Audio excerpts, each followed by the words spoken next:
I feel a vibe when I hear a good song, feel alive, and it helps me carry on with the mundane. System of 9 to 5, living snake bitten by the truth, pitch black until the sun came. Out for a day or two, trying to cool you down now, watch how I spray at you. Not trying to play with you, rock Amadeus. You lot need to understand I'm trying to break the luck but not play the fool. Everybody don't love the sunshine and mama don't love the gun crime, so blame it on little old me. Destined to hold a room with no key. Going loopy-loo if I don't take steps to get out my zoo, cause my now won't make do. And my then is not what I would recommend as heart. Still I want to bubble till we break through. It might take a few of my emotions.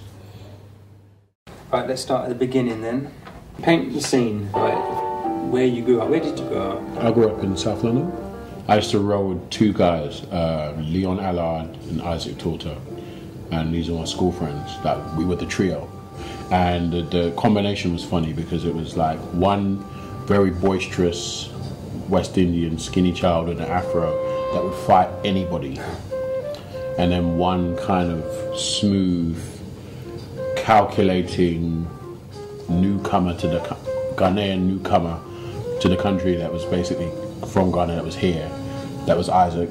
And then I was the kind of Nigerian Brixton youth child that was just trying to figure things out. And one of the things I remember is I first caught a vibe about hip-hop lyrics via Leon, because Leon used to recite this lyric, and it was a Heavy D, I'm rough and tough and all that stuff, I make you huff and puff, could you get enough? There's just no way you can get enough of me. It's Mr. Big Stuff, I'm the overweighter, Prince Dominator. And he used to say that lyric and he used to pretend it was his, and I was like, it don't really make sense because you're not fat, you know, you're the skinniest of us all. What's that about? And then I found the lyric. He never told me what it was.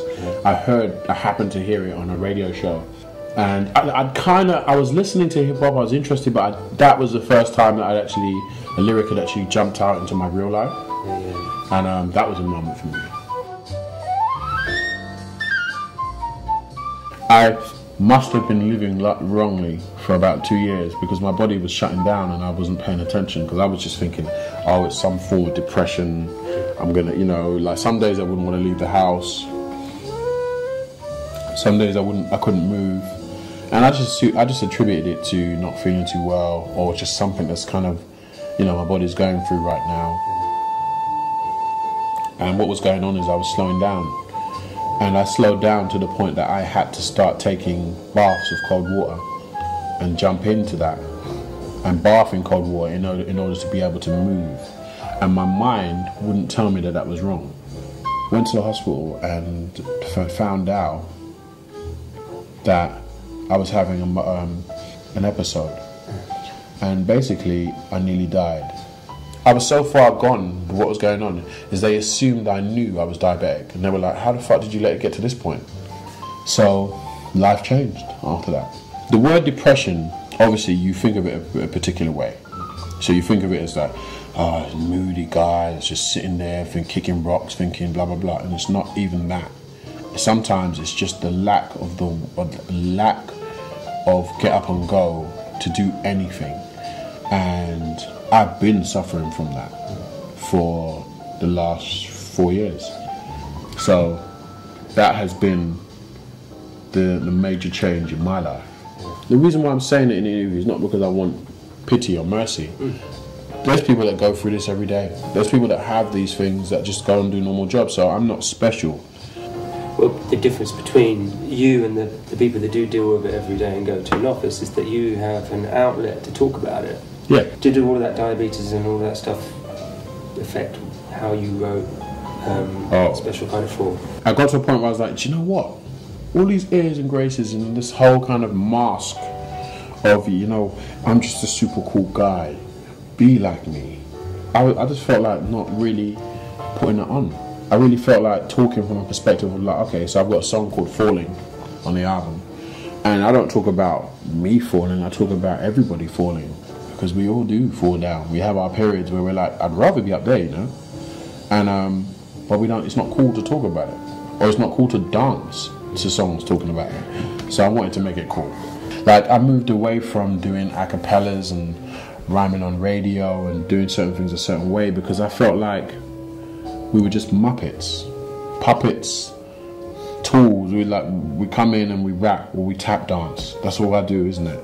Well, actually, I do a lot more. I walk into a room and change the whole environment. I walk into a venue and do a show, and people know if Ty's there, it's about to get liver. And that's a blessing.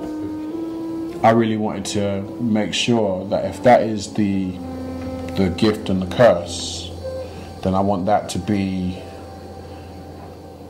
something that I can live with and actually be proud of. Both times. Both sides of the table. Legendary from birth to the cemetery, I can pretend to be merry, but that's not how I feel. Man, child, name a cherry, and I'm feeling away. Bright lights, big city, put your feelings away. Keep it zip locked, running on the spot. Loving how I did it and do it lots and lots. Leaving paint spots, probably need a mop. Sometimes I keep it simple, sometimes I'm really not. Inclined to coon for a living, nope. Not mine, and that's my decision, so clap for the sunrise if you really want it. I'm bound to keep you tongue-tied if you really on it. If you're not, I understand, because my name's not Alice and this sure isn't Wonderland, but it's definitely underhand, so excuse me if I don't smile much. I'm just giving you some emotions.